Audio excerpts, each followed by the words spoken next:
miro a los ojos y entre tanto llanto parece mentira que te hayan clavado, que seas el pequeño al que he acunado y que se dormía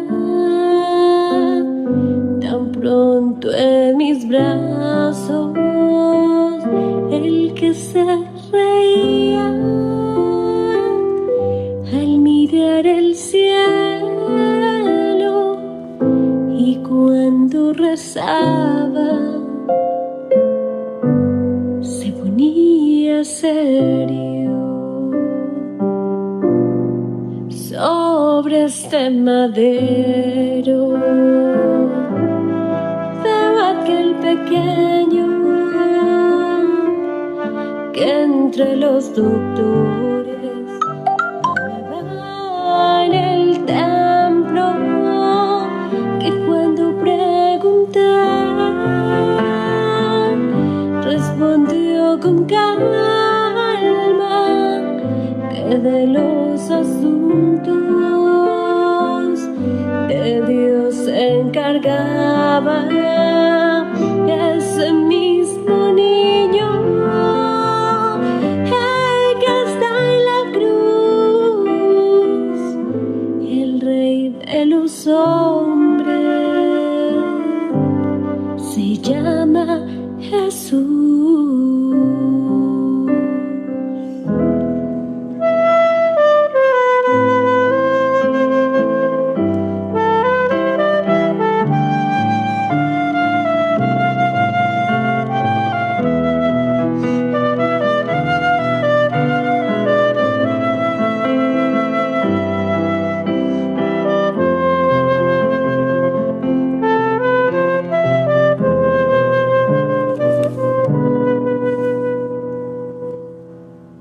Ese mismo hombre ya no era un niño cuando en esa boda le pedí más vino que dio de comer a un millar de gente y a pobres y enfermos. Miró de frente, río con aquellos a quienes más quiso y lloró en silencio al morir su amigo.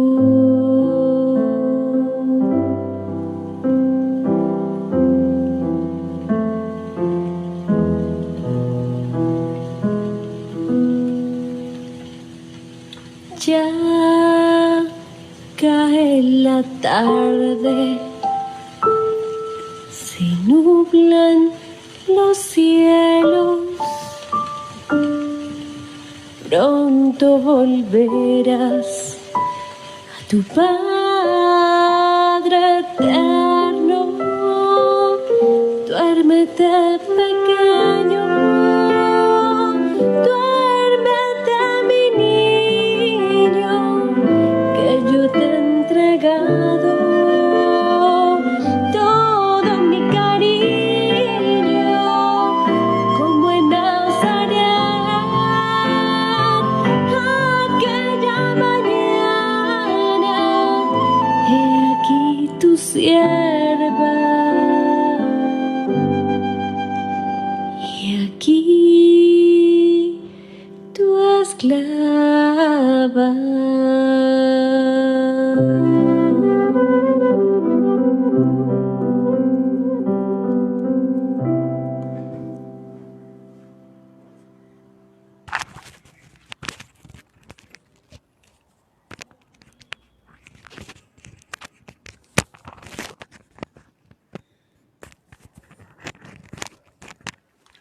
Bueno, muy buenas noches, queridos amigos y amigas. Gracias por acompañarnos en este momento para seguir con esta reflexión desde lo que la Biblia nos enseña con miras a una transformación interior en nuestra vida.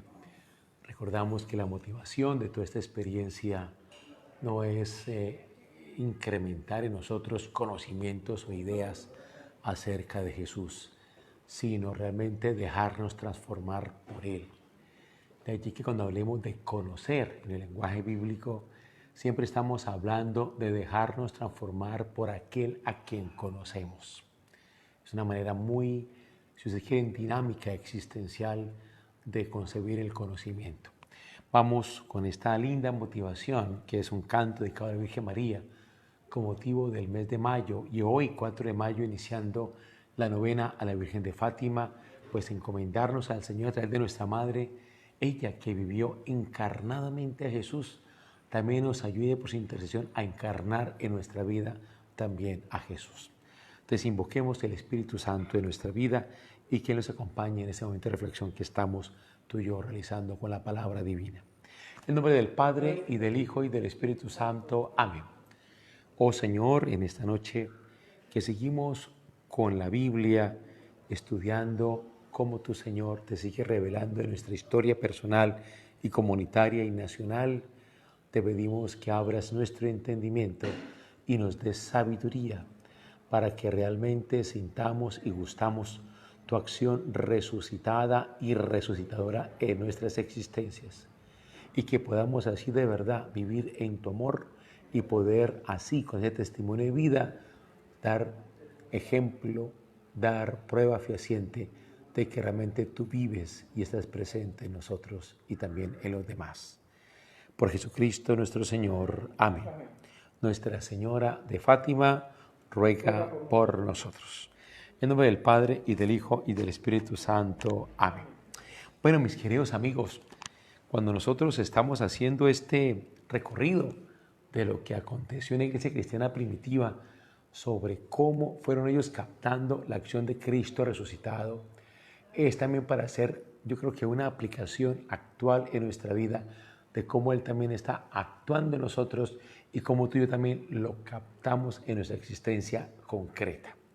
Hace 8 días pues comentamos que a veces podemos tener nosotros la tentación de que creemos de que Dios actuó más o mejor en tiempos pasados que en este tiempo, o que de pronto los apóstoles fueron más privilegiados porque tuvieron la oportunidad de encontrarse con el Jesús vivo y resucitado, o lo pudieron conocer físicamente en el Jesús histórico, ese que murió y resucitó en el año 30, y que ellos fueron más privilegiados que nosotros. No, toda esta reflexión que estamos haciendo es para probar de que Dios, o mostrar que Dios es tan activo en la humanidad hace 2000 años como lo es ahora, y que la diferencia la hacemos tú y yo cuando nos abrimos más y más a la acción de Cristo resucitado en nuestra historia personal. Bueno, y decíamos nosotros hace 8 días, ¿no?, que la medida de que Jesús está vivo y resucitado es nuestra propia conversión. En la medida en que tú y yo nos dejamos en Dios convertir, sobre todo que vamos dejándonos en Dios transformar, es como realmente el resucitado aparece en nosotros, se muestra en nosotros. Explicábamos nosotros que ese es el sentido que tienen los relatos de resurrección del Señor. Son relatos que tú y yo encontramos al final de los evangelios, el de Marcos, el de Mateo, el de Lucas y el de Juan. Son relatos para hacer una confesión de fe en el resucitado. Si el resucitado, por ser no espacial, por no ser temporal, no es visible, porque esos relatos lo muestran visible, para indicar que el Señor se hace visible en sus efectos y se hace visible en las personas concretas, cuando esas personas van viviendo su conversión profunda. Y esa conversión es una conversión hacia Jesús, y es hacia lo que Jesús vivió y lo que Él en su vida realmente realizó. Es decir, una conversión a los intereses profundos de Jesús. Y esos intereses, hemos dicho nosotros, es un total volcamiento de sí hacia el otro, especialmente el más vulnerable, el más débil, el más sufriente. Y como ese volcamiento hacia el otro hace que incluso se llegue a entregar la misma vida en función de esa persona a quien se quiere ayudar, más con una persona que sufre y que es vulnerable. Es realmente valioso esa experiencia. Y cuando se va convirtiendo la persona a este interés de Jesús y va viviendo a Jesús en ese interés por el otro, aparece lo que es la comunidad. Por eso decíamos nosotros que el interés de Jesús es un volcamiento hacia el otro, un hacerse pedazos por el bien del otro y hacerlo en comunidad, porque es en comunidad donde somos capaces de salir de nosotros mismos en función del otro. O sea, comunidad, hermanos queridos, y aquí tenemos que volver a repetir, comunidad no es un grupo, comunidad no es estar juntos, comunidad no es rezar juntos, comunidad no es celebrar juntos la Eucaristía, comunidad no es comer juntos, no es pasear juntos, no es descansar juntos, no vivir juntos bajo el mismo techo. Los que son pareja no es dormir en la misma cama, eso no es comunidad. Común unidad en Cristo es ser capaz de salir de sí en función del otro, de interesarse de verdad por el otro, de interesarse por sus alegrías, de interesarse por sus problemas, de asumir sus cargas como propias, de cargar con su sufrimiento como propio y ayudar a redimir esa carga, ese sufrimiento, ese dolor. Eso es lo que de verdad nos hace comunidad. Todo lo otro es ser grupo, pero comunidad es eso, salir de nosotros en función del otro. O sea, si tú quisieras entender, como yo también lo quiero entender, qué es ser cristiano o qué es el cristianismo, se puede reducir a esa expresión sencilla pero muy comprometedora: vivir interesado en el otro, un interés por el otro, pero real y efectivo, buscando siempre el bien del otro. Eso es lo que nos hace a nosotros cristianos. Bueno, y en la medida en que tú y yo vamos experimentando esa conversión, es como Cristo resucitado realmente se manifiesta, actúa. Pero relatos de aparición, de resurrección de Cristo, que son relatos ya nuevos, digámoslo así, son últimos, aparecen tardíamente en la composición de los evangelios, es para indicar eso, que Jesús se hace visible en el comportamiento de las personas, se hace visible en la manera como tú y yo nos volcamos hacia el otro. Es así como se hace visible Cristo vivo y resucitado. Y de allí que Jesús se aparezca, y solo se aparezca en ese cambio de vida, en ese cambio de comportamiento. Por eso cuando alguien dice, oiga, Jesús se me apareció en una pared, Jesús lo estoy viendo allí en esa mata, Jesús lo estoy viendo yo aquí en ese techo, lo estoy viendo yo en ese árbol, Jesús se me apareció. Pues mira, la única manera, qué pena decírtelo así como tan crudamente, de verificar que esa aparición real de Cristo es realmente real si la persona en su comportamiento va viviendo como Jesús vivió. Es decir, si la persona es una transparencia viva de Jesús. Eso es lo que valida cualquier aparición. Hoy, por ejemplo, el 4 de mayo, estamos iniciando la novena a la Virgen de Fátima. Las apariciones de la Virgen de Fátima a estos 3 niños en Portugal. ¿Cómo sabemos que las apariciones son auténticas? Por las conversiones que suscita, por una vida conforme a la de Jesús, porque la Virgen es hermosa, porque realmente ella como primera cristiana nos lleva hacia Jesús. Y si Jesús es el centro de nuestra vida, como lo fue para la Virgen María, realmente la Virgen se aparece en nosotros cuando ella nos lleva hasta Jesús mismo para que tú y yo seamos como otro Jesús. Entonces Jesús no se aparece en una pared, no, Jesús se aparece concretamente en tu vida y en la mía, cuando tú y yo actuamos como Jesús vivió, volcándonos hacia el vulnerable, el débil, el necesitado y en sentido de común unidad, de profunda solidaridad hacia el otro. Esa es la resurrección de Cristo y es ahí donde Jesús trabaja resucitadamente en nosotros. Bueno, eso es lo que nosotros estábamos meditando de decir eso, que la única manera como Jesús resucita es en nuestra conversión. Y cuando tú y yo tomamos conciencia de esa resurrección, y cuando nosotros tomamos conciencia de la acción de Dios en nosotros. Y en la medida en que tú y yo más tomamos conciencia de la acción de Cristo resucitado que nos lleva a una conversión, esa conversión se va acelerando más en nuestra vida y se va diferenciando cada vez más en sus múltiples matices, y entre más diferenciada sea esa conversión, más rica será la experiencia de Cristo resucitado en nosotros. O sea, eso es una idea fuerte que estamos nosotros a través de esta revelación como entendiendo, estamos captando en nosotros. Bueno, muy bien. Vamos a seguir un poco sobre esto. Nosotros cuando estamos mirando este recorrido histórico que es basado en fuentes críticas de lo que aconteció entre la muerte y la resurrección de Cristo y la composición de los textos del Nuevo Testamento, estamos mirando ese proceso vital, existencial de esos primeros cristianos. Entonces decíamos nosotros, pues hace 8 días, que hacia el año 40 ya encontramos nosotros algo interesantísimo, o sea, 10 años después de la muerte y resurrección de Cristo, 10 años después, decíamos nosotros que ya los primeros discípulos intentan anunciar lo que viven. Intentan anunciar lo que viven. Antes no. Si nosotros leemos los Hechos de los Apóstoles, que es lo que yo les he invitado también a reflexionar críticamente, si tú y yo lo leemos y volvemos a ese concepto de verdad que es realmente equivocado, de creer que la verdad en los relatos bíblicos es una fotografía de lo que aconteció, que la verdad es afirmar que lo allí relatado sucedió como está allí relatado, ahí sí tú y yo nos podemos confundir. Entonces, si tú y yo miramos los Hechos de los Apóstoles, pues veremos que 50 días después, 50 días cronológicos, después de la resurrección de Cristo, ya tenemos un anuncio explícito de la persona de Jesús. Tenemos unas conversiones masivas de personas que se vuelven cristianos. Esa es la idea que nos da si nosotros leemos de esa manera, entendiendo así el texto sagrado. No, eso tiene otro sentido que tenemos que captar cuál es el sentido que quiere comunicarnos el autor sagrado.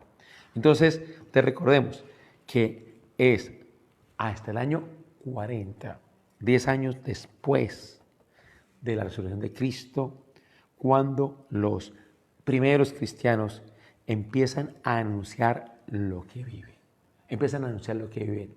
Y la pregunta es, ¿cómo lo anuncian? Esa es la gran pregunta que ahorita vamos a trabajar con ustedes. ¿Cómo anuncian eso que están viviendo? Empecemos diciendo que ese anuncio de lo que están viviendo, 10 años después de la muerte y resurrección de Cristo, es lo que se llama querigma. Querigma es una palabra griega que significa predicación. Ahora, viene el punto importante, que anunciar el Evangelio no es contar historias, no es dar sermones, no es dar discursos, sino es contar lo que viven. Eso es predicar. Eso ya nos plantea entonces un cuestionamiento muy serio. Cuando tú y yo hablamos del Evangelio, hablamos de ideas que tenemos o hablamos de lo que vivimos. Es que eso es dar testimonio, hablar de lo que vivimos. Pues bueno, sucede que el querigma, como empieza a aparecer en los primeros cristianos, son unas pequeñas formulaciones en las cuales ellos están expresando lo que están viviendo. Y hace 8 días empezamos a ver una de esas formulaciones, que es lo que se ha llamado el primer credo o el pequeño credo de los apóstoles. Y es una de las más célebres, por cierto, que la va a recoger, decíamos nosotros, el apóstol Pablo en la primera carta a los Corintios. Entonces nosotros empezamos a mirar eso hace 8 días y vale la pena repasarlo. Yo aquí tengo la Biblia de Jerusalén, pero la que tú tengas sirve. Y no te preocupes si varía un poco la expresión, la palabra o el verbo. La idea es la misma, aunque la forma varía un poco. ¿Y esto es por qué? Porque la lengua original en que esos textos se escribieron es la koiné o el griego popular. Y claro, los distintos traductores, buscando hacerlo asequible al lenguaje de hoy y a las mentalidades concretas o a la cultura regional, pues intenta usar expresiones que sean más inteligibles para nosotros hoy. Es interesante tener eso en cuenta. O sea, solamente piensa esto no es para que tú veas por qué tenemos distintas traducciones y por qué, aunque sea el mismo lenguaje original, el griego del siglo I, cuando se traduce encontramos expresiones distintas, aunque le sea la misma, cuando hablamos de, por citar algunas Biblias, la latinoamericana, o la de Jerusalén, o la Dios habla hoy, o la del peregrino, por ejemplo, porque hay una diferencia contextual, ya que la palabra escrita siempre refleja una mentalidad. Para poder entender yo la palabra escrita en un contexto determinado, debo entender yo la mentalidad del momento. Solamente piensa esto.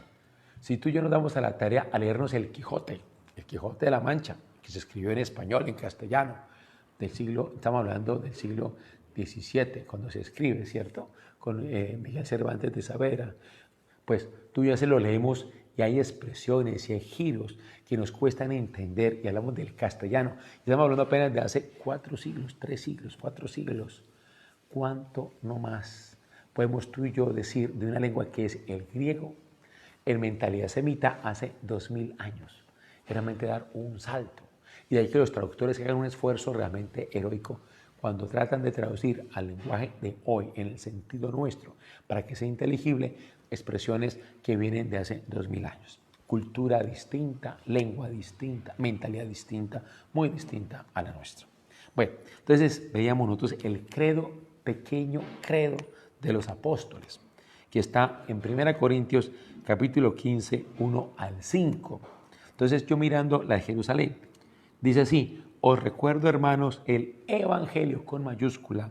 Quiero que miren que aquí aparece evangelio con mayúscula, porque vamos ahorita a retomar esa idea más adelante. Que os prediqué, que habéis recibido y en el cual permanecéis firmes.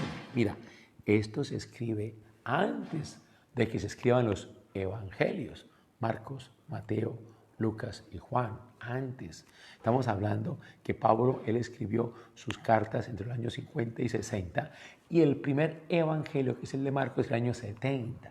Entonces, cuando aquí está hablando Pablo del evangelio, no está hablando de los evangelios que tú y yo conocemos, porque los evangelios fueron posteriores. Esto es anterior. ¿Qué quiere decir ese evangelio? Es lo que ahorita vamos a mirar. Y dice acá: por el cual también sois salvados si lo guardáis tal como os lo prediqué. Y hay unos signos, unos puntos suspensivos, lo cual indica que aquí falta un pedacito, que lo mocharon en alguna parte o se perdió. Si no, habríais creído en vano. Vea que hasta ahora es pura introducción.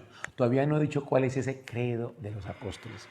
Más adelante dice, versículo 3, porque os transmití en primer lugar lo que a mi vez recibí, que Cristo murió por nuestros pecados, según las Escrituras, que fue sepultado y que resucitó al tercer día, según las Escrituras. Mira, ese es el credo de los apóstoles, que Cristo murió por nuestros pecados, según las Escrituras, y que Él resucitó al tercer día, según las Escrituras. Bueno, entonces vamos a mirar eso con calmita. ¿Qué es lo que los apóstoles predican? Ellos predican la razón de ser de lo que viven. Eso es lo que está consignado en esa fórmula. Esta es una toma de conciencia del resucitado muy clara. Si yo estoy cambiando es por la fuerza de la muerte y resurrección de Jesús. Eso es lo que están diciendo los apóstoles. Entonces veamos el texto. Cristo murió por nuestros pecados según las Escrituras. Cristo resucitó al tercer día según las Escrituras. Mira, este fue el querigma original de la iglesia cristiana primitiva. Lo repito, Cristo murió por nuestros pecados según las Escrituras. Cristo resucitó al tercer día según las Escrituras. Vamos a detenernos un poco en esta expresión porque es esencial que entendamos lo que está allí de fondo. A ver, miremos nosotros la primera expresión. Cristo murió por nuestros pecados según las Escrituras. Si tú y yo queremos buscar una expresión equivalente a esto de por nuestros pecados, ¿qué podríamos colocar? Un buen equivalente es para salvarnos, ¿cierto que sí? De la expresión Cristo murió por nuestros pecados, podemos colocarla como Cristo murió para salvarnos. Estamos diciendo la misma idea, según las Escrituras. Ahora, veamos qué pasa con ese texto. Si le hicimos ese cambio, es como para que entendamos mejor lo que hay de fondo. Cristo murió para salvarnos según las Escrituras y Cristo resucitó al tercer día según las Escrituras. Ahora, ocurre que según como está escrito, aparece una figura que es muy propia en la Sagrada Escritura que se llama duplicación. Es decir, se repite lo mismo, se escribe 2 veces duplicación y aunque se exprese con palabras distintas se está diciendo lo mismo. Bueno, entonces con esto, ¿qué estamos diciendo nosotros? Cristo murió para salvarnos según las Escrituras. Es lo mismo que decir Cristo resucitó al tercer día según las Escrituras. Hay duplicación. Y si es así, hay una equivalencia entre murió para salvarnos y resucitó al tercer día. Hay una equivalencia. Ahora la pregunta que podemos plantear es, ¿qué relación hay entre tercer día y salvación? Tercer día y salvación, ¿no? A ver, una pregunta que yo hacía hace 8 días. Eso quiere decir de que Dios nos salva es al tercer día. ¿Y por qué si Dios salva, por qué no nos puede salvar en el primer día? ¿O por qué no nos salva en el 5.º día? ¿O por qué no nos salva en el 10.º día? Eso es una pregunta que nos pone a pensar que cuando hablamos del tercer día, está haciendo referencia a una cronología. Es decir, hablar de 3 días, lunes, martes y miércoles, 3 días cronológicamente hablando, o está hablando de otra cosa. De allí que nos planteemos la pregunta, ¿qué significa tercer día? Entonces yo les invitaba a que miráramos el texto de Oseas, no este profeta, los profetas llaman profetas menores. Oseas capítulo 6, versículo 2, para entender qué significa la palabra tercer día. Y vea que ahí encontramos en el versículo del capítulo 6 esta expresión. Dentro de 2 días nos dará la vida y al tercer día nos hará resucitar. Vea, tenemos otra duplicación. Dentro de 2 días nos dará la vida, al tercer día nos hará resucitar. O sea, si tú miras bien estas 2 líneas, pues hay una total equivalencia entre dar la vida y resucitar.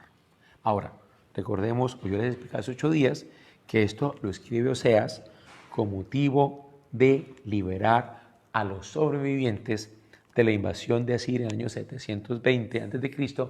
del reino del norte. Recordemos nosotros que el reino de Israel, después de Salomón, se dividió en 2, reino del norte y reino del sur. Los 2 fungieron independientemente con reyes por aparte, y en el año 721 Asiria, la gran potencia de ese momento, entra del oriente lejano por lo que es ese corredor que es Palestina, que es un corredor que une lo que es Asia con lo que es África, con lo que es prácticamente Europa. A través de ahí se va a Turquía, pasa a una conquista de esa zona. Bueno, pues un pequeño paréntesis, pues Palestina es un país que es corredor y desde la antigüedad ha sido el centro de continuos conflictos bélicos de posesión de esa tierra, porque quien controle ese pasaje, controla el acceso a Asia, a África y a Europa. Esa es la clave. Pues bueno, cuando aquí Oseas habla de dar la vida o resucitar, que es lo mismo, lo habla en términos de una liberación de aquellos que han sido víctimas y que son sobrevivientes de esa invasión siria en el año 720 a.C. Entonces, ¿qué quiere decir tercer día? Entonces, tercer día, que es una equivalencia, no está significando tanto 3 días cronológicos, ¿no? Porque si está diciendo antes que de 2 días a los 2 días dará la vida y al tercer día va a resucitar, lo que está diciendo cuando habla de 2 días o 3 días, también está hablando en términos muy similares. ¿Y qué es lo que está diciendo con eso? Está diciendo que tercer día significa es salvación. Época de salvación. Sí, tiempo de salvación. Bueno, entonces, cuando hablamos de tercer día, estamos hablando de un esquema teológico que viene del Antiguo Testamento, que está hablando de época de salvación. Entonces, si tú y yo vamos de nuevo a la expresión que estamos analizando, que en su fórmula original es Cristo murió por nuestros pecados según las Escrituras. Cristo resucitó al tercer día según las Escrituras. Ya hemos dicho que tercer día significa salvación y que cuando decimos murió por nuestros pecados, murió para salvarnos, podemos encontrar la expresión ya con sus respectivas equivalencias, que Cristo murió para salvarnos según las Escrituras y Cristo resucitó para salvarnos tercer día. Tercer día quiere decir salvarnos, tiempo de salvación, época de salvación, según las Escrituras. Entonces, tenemos nosotros una expresión muy sencilla. O sea, lo que está diciendo aquí San Pablo es que Cristo murió para salvarnos, Cristo resucitó para salvarnos. Eso es lo que nos está diciendo Tenemos aquí esta duplicación de esta experiencia. Muy bien, listo. Entonces, vamos nosotros lo del tercer día allí explicado. Estamos hablando del sentido teológico que tiene eso.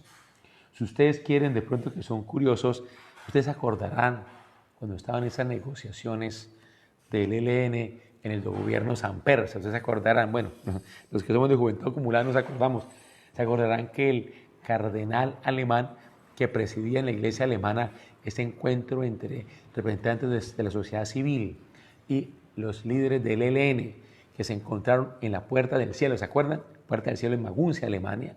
Karl Lehmann, que era el cardenal presidente de la Conferencia Episcopal Alemana, él hizo su tesis doctoral sobre el significado de la palabra tercer día en toda la revelación. Y su conclusión es esa, quiere decir salvación, época de salvación. No estamos hablando de 3 días cronológicamente hablando, estamos hablando es de la acción salvadora de Dios en la vida personal, en la vida histórica, en la realidad nuestra. Muy bien. Bueno, aquí hay una pregunta que me hace uno de ustedes.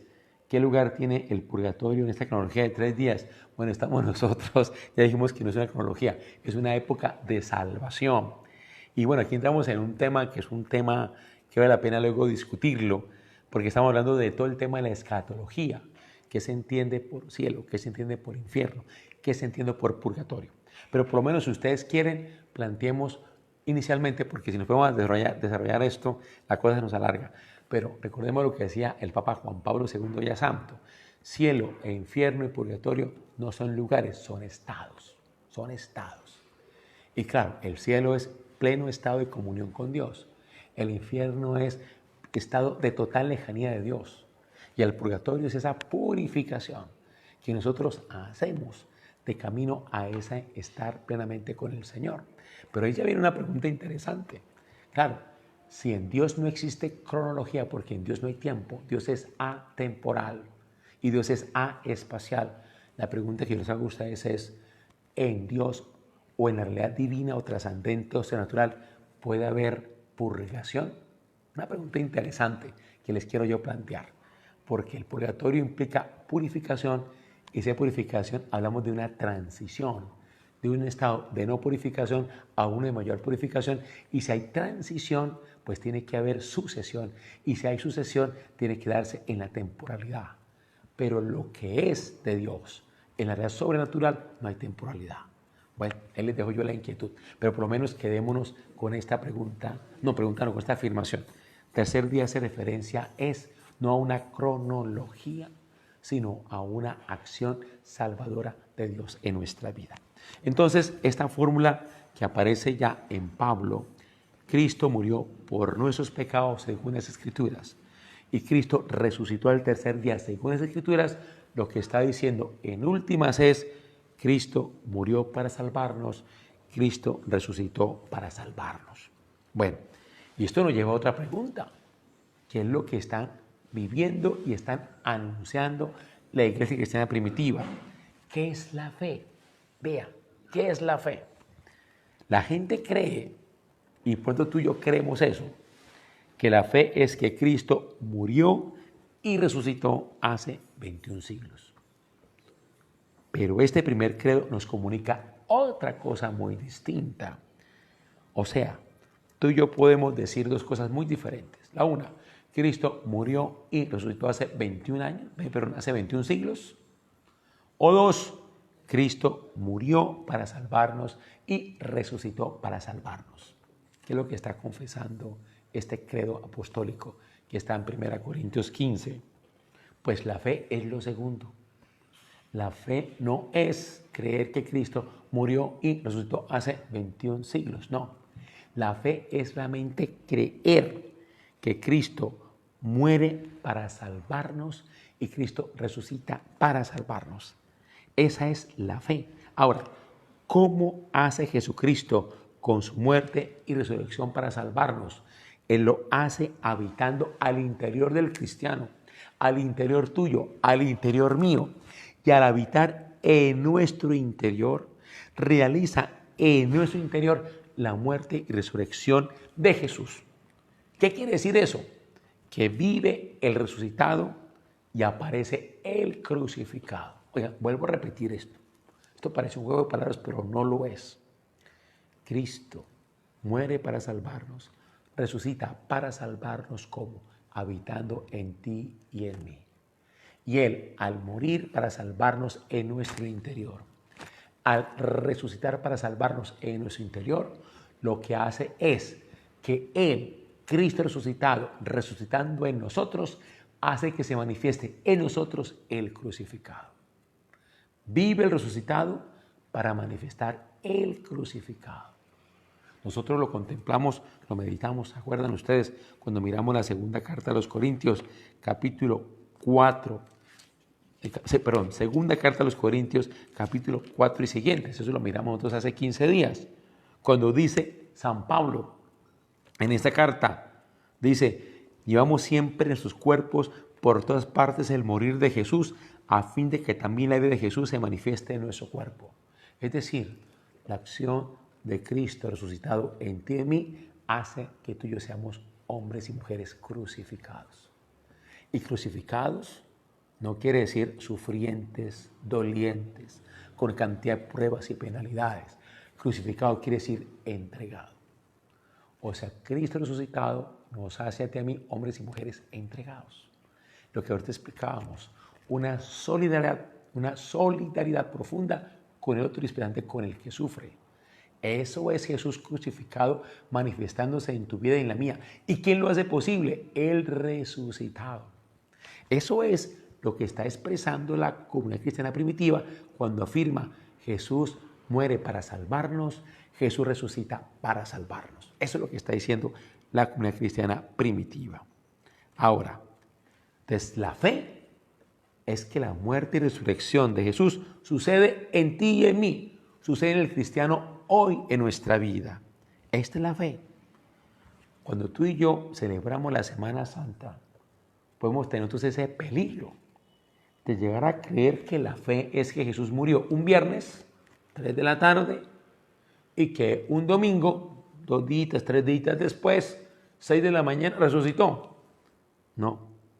Aquí esta fórmula cristiana, lo que está diciendo, la fórmula de Cristo murió para salvarnos y Cristo resucitó para salvarnos, lo que está diciendo es que Jesús nos está transformando en nuestra vida. Él, habitando en ti y en mí, sucede en ti y en mí transformándonos. De tal manera que esa resurrección nos hace otro Jesús. Esa es la salvación que el Señor obra en nosotros. ¿Cuándo sucede esa transformación en ti y en mí? Cuando cambiamos. Si tú y yo no cambiamos, no está sucediendo esa transformación. Y si no está sucediendo esa transformación, no estamos viviendo tú y yo la resurrección de Cristo. Vean esto tiene implicaciones bastante serias. Vea, esto lo hace Jesús en toda persona, en todo ser humano, porque es que el alcance de la resurrección de Cristo es para toda la creación y todo ser humano. Cuando tú y yo desconfiamos de que Dios puede a esta persona en concreto transformarla, desconfiamos que la puede cambiar, creemos que esa persona no va a cambiar la vida, ¿qué es lo que estamos nosotros allí diciendo? Que Dios no es Dios. Lo que estamos diciendo es que Dios no es capaz de cambiar a esa persona. Y en el fondo, lo que está eso manifestando es nuestra propia desconfianza en que Dios también puede cambiarnos a nosotros mismos. Ahí está nuestra desconfianza. O sea, nosotros no creemos que Dios nos pueda cambiar y por eso mismo tampoco creo que pueda cambiar a esta persona. Uno dice, esta persona, un asesino de marras, lleva 40 o 50 muertos encima. Pensemos en estos guerrilleros asesinos, estos paramilitares asesinos, en estos narcotraficantes criminales o estos sicarios que están matando líderes sociales. ¿Será que Dios no los puede cambiar? O pensemos en estas personas que están involucradas en esos casos de corrupción tan terribles en nuestra patria y que nos duelen profundamente. ¿será que Dios no los puede cambiar? Hoy amanecimos, ayer o antier, esta noticia tan lamentable que anunció la revista Semana, las carpetas secretas, esos grupitos muy selectos de espionaje cibernético donde están involucrados personas de la fuerza pública. Qué cosa tan triste. Uno dirá, ¿será que Dios no los puede cambiar?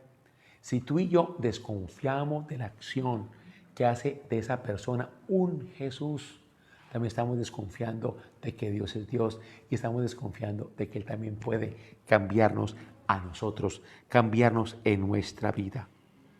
Entonces, con la desconfianza que tenemos de que la gente cambie, lo que estamos diciendo es que Jesús no es capaz de cambiar a las personas. Ese es un punto que estamos allá. Lo que sí podemos decir es que en esa persona criminal o corrupta o asesina o fraudulenta, lo que nosotros sí podemos decir es que allí está Cristo, muerto y resucitado, esperando hasta el final a que esa persona sea capaz de abrirse a su acción transformadora. Cuando tú y yo estamos conscientes de que hay cambios profundos que estamos llamados tú y yo a hacer en nuestra propia vida personal, y a pesar de que somos personas de Eucaristía y de confesión y de oración, y como que aún no logramos dar esos cambios importantes, creamos que Jesús, muerto y resucitado, está allí presente en nosotros también, esperando hasta el final a que tú y yo le abramos nuestro corazón para que Él nos transforme profundamente en nuestra vida. Muy bien, ahora volvamos de nuevo a la iglesia cristiana primitiva. ¿Por qué la iglesia apostólica se hizo creíble? ¿Por qué? Porque siempre habló de esa experiencia. Habló de la experiencia de un Dios que las estaba cambiando interiormente. No hablaba de teorías, no hablaba de hipótesis, no hablaba de posibilidades. Ellos hablaban de lo que estaban viviendo interiormente. O sea, habló de realidades que estaban aconteciendo al interior de ellos.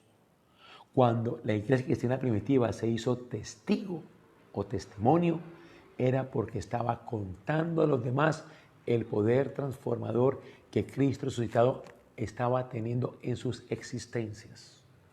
Y por eso se hizo altamente creíble.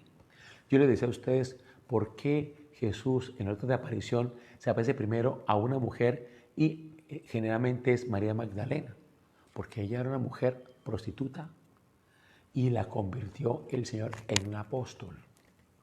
¿Por qué hizo creíble a un Mateo? Lo convirtió de un corrupto, mezquino, que solo pensaba en su bolsillo, en un apóstol. ¿Por qué hizo creíble a un Pedro? Lo hizo de un hombre cobarde, indeciso, primario, en roca de la iglesia. Transformó profundamente a estas personas. Y ellos hablaban de lo que les había acontecido en su interior. Y cuando un testigo habla del poder transformador de Cristo, está diciendo que él mismo es sujeto de esa transformación y eso lo hace creíble. Supongamos que nosotros queremos hoy anunciar el Evangelio, ¿no? Y de pronto aquí me están oyendo evangelizadores. Yo tengo esa tarea de ser un evangelizador. Yo debo preguntarme y preguntarles a ustedes, ¿cuál es el argumento válido para que esa evangelización sea creíble? Hablar de lo que yo estoy viviendo.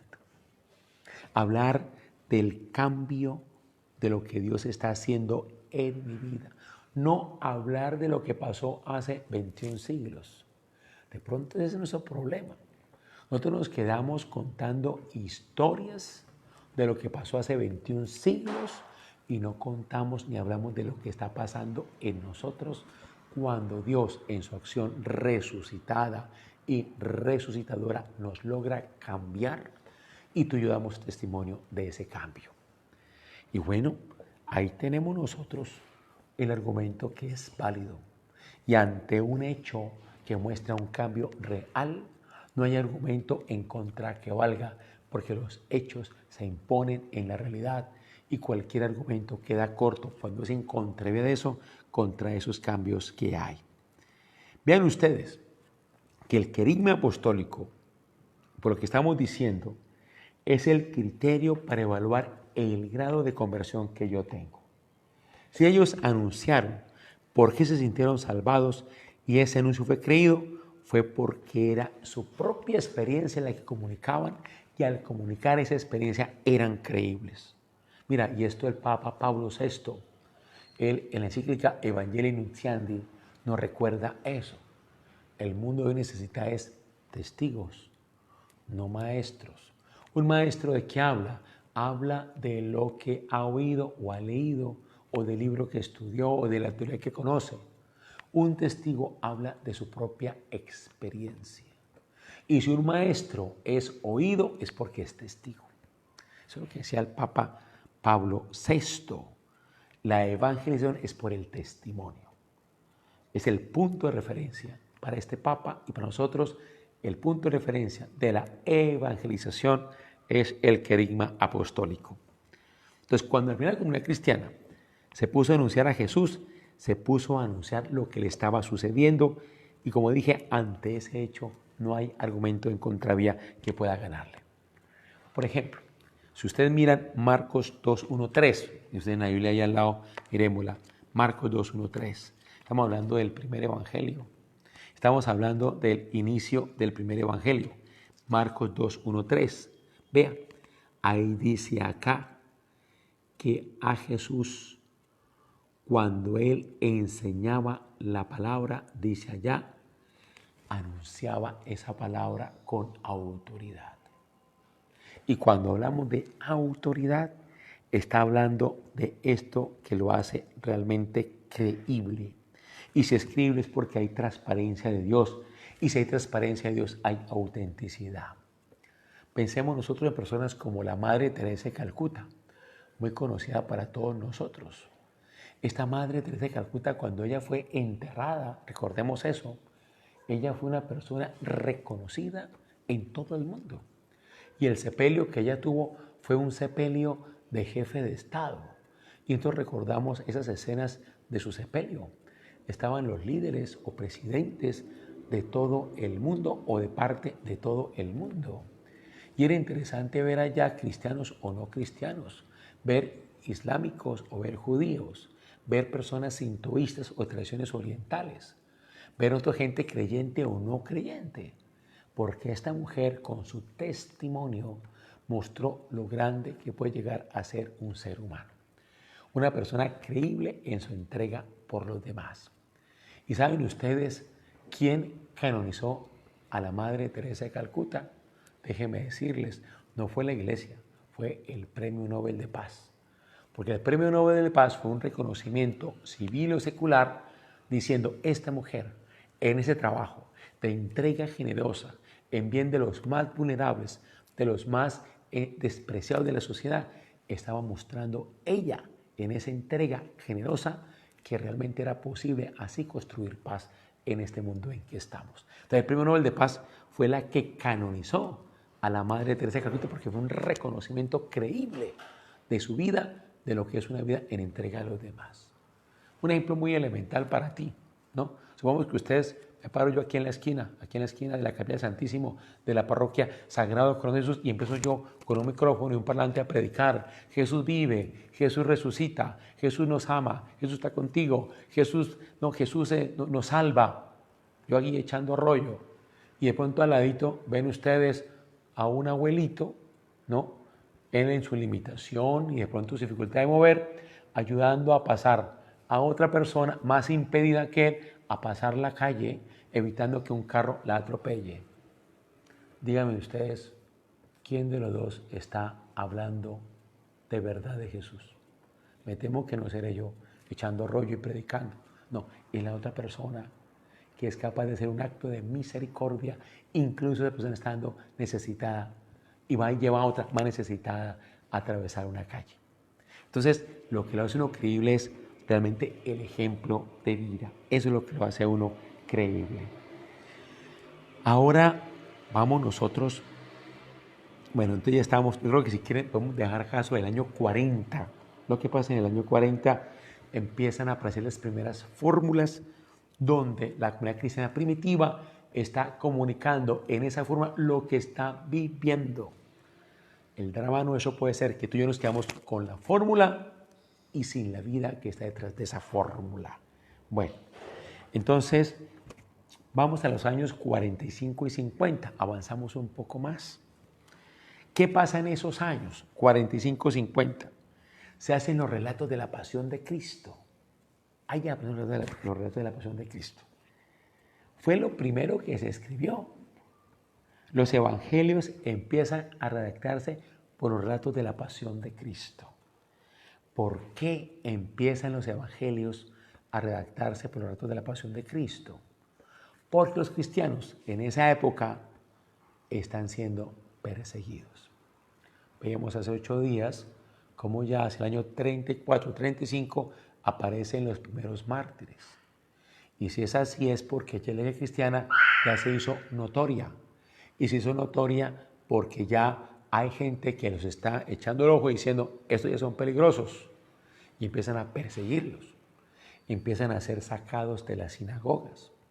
Empiezan a ser sacados de sus trabajos. Empiezan a ser martirizados. Entonces, ¿qué pasa? Los cristianos perseguidos empiezan ellos a asociar su situación de persecución con la imagen de Jesús también perseguido. Entonces empiezan ellos en ese momento, 45-50, a componer esos relatos de la pasión del Señor. Ahora, ahí en ese momento, la identidad del cristiano se mide por la pasión de Jesús.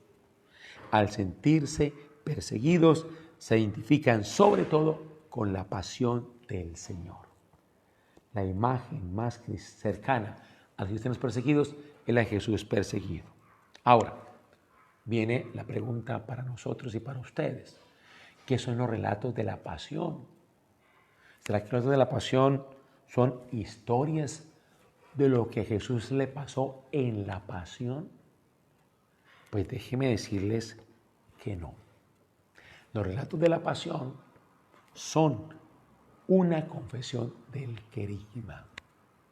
Si el querigma es decir, Jesús murió para salvarnos, Jesús resucitó para salvarnos y que Él nos salva aconteciendo Él, muerto y resucitado en el interior de tu vida y la mía, y que Él nos salva resucitando en nosotros, mostrándonos como un Jesús crucificado.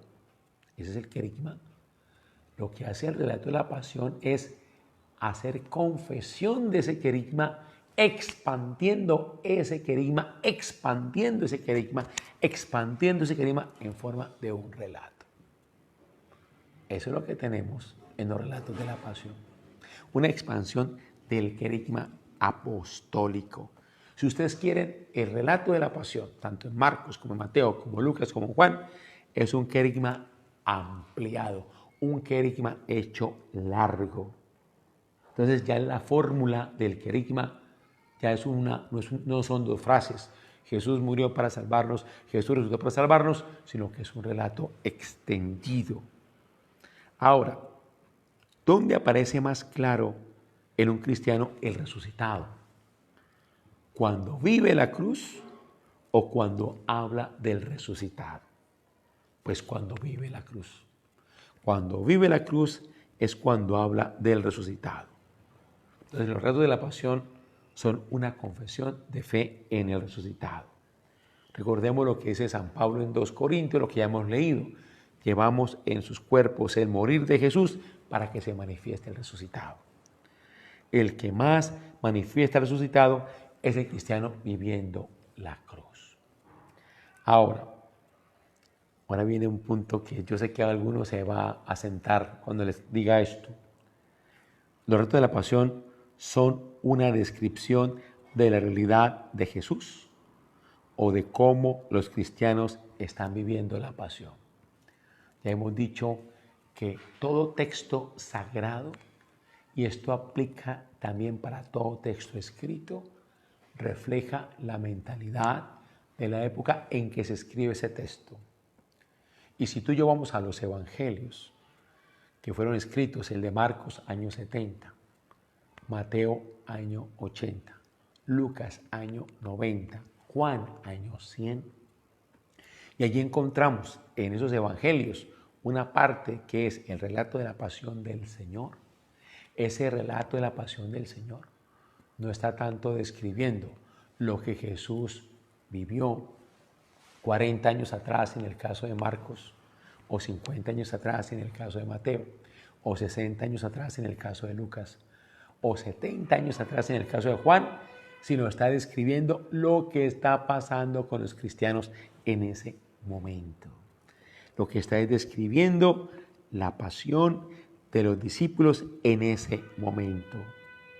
De los cristianos están allí reconociéndose en la pasión del Señor.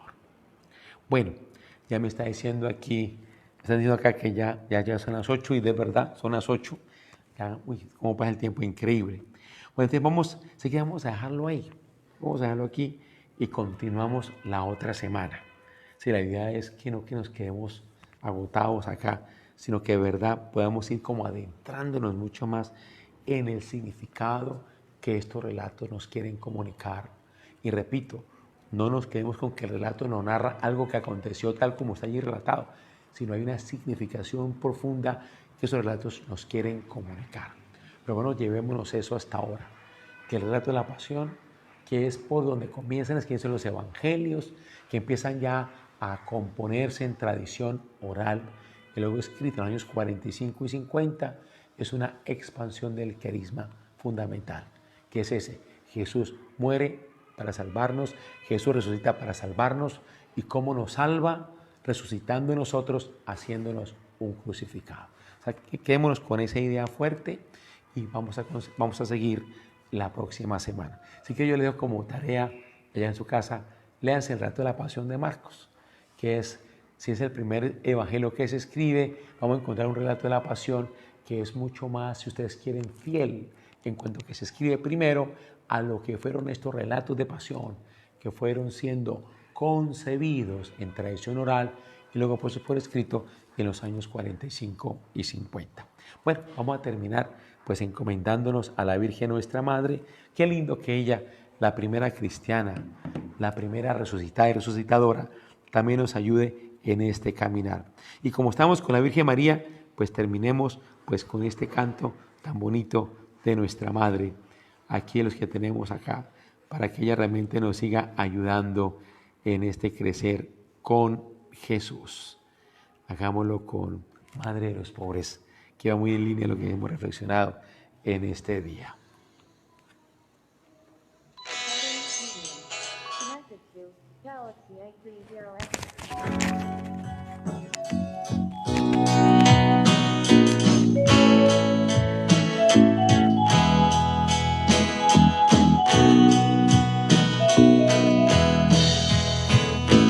Madre de los pobres, los humildes y sencillos, de los tristes y los niños que confían siempre en Dios.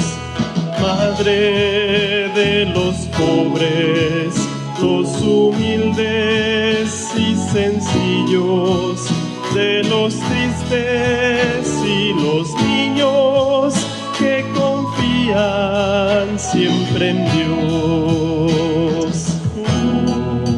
La más pobre, porque nada ambicionaste. Perseguida, vas huyendo de Belén. Que un pesebre ofreciste al Rey del cielo. Toda tu riqueza fue tenerle solo a Él.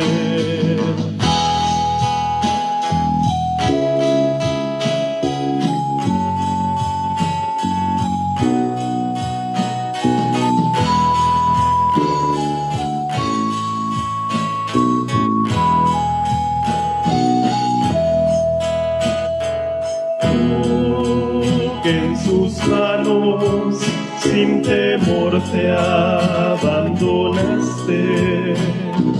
Tú que aceptaste ser la esclava del Señor, vas entonando un poema de alegría. Canta, alma mía, porque Dios me engrandeció. Madre de los pobres, los humildes y sencillos, de los tristes y los niños que confían siempre en Dios. Bueno, mis amigos, muchas gracias por su paciencia. Termino invitándolos a un taller. Sí, esto va a ser un taller que vamos a tener la próxima semana con el padre Luis Fernando Granados. El tema se llama Resiliencia en tiempos del COVID-19. Los aprendizajes vitales que estamos en ese tiempo adquiriendo por el confinamiento en que estamos para el cuidado de nosotros, el cuidado de los demás y el cuidado de la creación en que estamos. Ese es el tema de este curso de resiliencia en tiempos del COVID-19. El conferencista del padre Luis Fernando Granados es un jesuita que está terminando su doctorado en Educación y Ciencias Sociales con el CINDE de Manizales. Aquí nos acompañó en varias ocasiones, enriqueciéndonos con su sabiduría y sentido práctico de esta formación. Por la plataforma Zoom vamos a dar una aplicación, un link, mejor dicho, un link para que todos los que quieran inscribirse se inscriban y puedan tomar parte de esa formación. Lo vamos a hacer la próxima semana, de lunes a viernes, de 7 a 8 de la noche. De 8 a 8 y 40. ¿De 8 a 8 y 40? Porque Zoom permite 40 minutos. Ah, listo. Perdón. Te va a ser de 7 a 7 y 40, entonces. De 8 a 8 y 40. Qué pena, que ustedes me están corrigiendo, me parece muy bien.